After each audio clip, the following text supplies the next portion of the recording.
In today's video, I'm going to teach you how to add a 50-day moving average, or DMA, in TradingView. Whether you're a seasoned trader or someone just getting started, incorporating a 50-day moving average into your chart analysis can be incredibly beneficial. It helps to smooth out price data and can provide a clearer picture of a stock's overall direction. Let's walk through this process step by step, ensuring you can easily follow along and achieve this yourself. First off, you'll want to have TradingView open and your chart up and ready. Once you're in, let's navigate to the Indicators menu. This is a critical first step as it allows us access to all the technical indicators we might want to use. You'll find the Indicators button right at the top of your chart.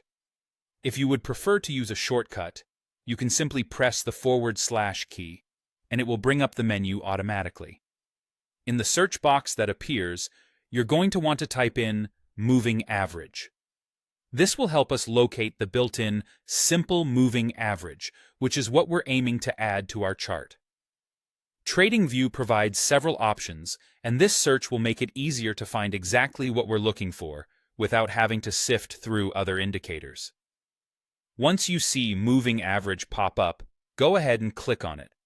This action will instantly add an SMA line to your chart. However, keep in mind that the default setting for this line might not be set to 50 days. It's usually something like 9 or 14, so we'll need to adjust that next. Let's move on to adjusting this to a 50-day moving average, which is the main focus of our tutorial today. Hover your mouse over the new SMA label located on the chart's top left corner. You'll notice a little gear icon appear, which signifies Settings. Click on that gear icon to open the SMA settings. When the settings window pops up, you'll want to head over to the Inputs tab. This is where all of the customizable options for our moving average are located. In this section, you'll carefully change the length from its default setting to 50. It's important to ensure that the source is set to Close to accurately reflect the closing price of each day in the calculation. Most crucially, make sure the time frame is set to be the same as the chart you're working with. This ensures consistency across your analysis. Once you've double-checked these settings, click OK to apply all the changes you've made. And just like that, you're all set.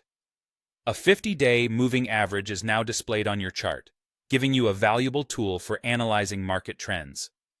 I hope this guide has made it clear and simple for you to follow. Happy trading, and remember that practice and patience are key to successful analysis.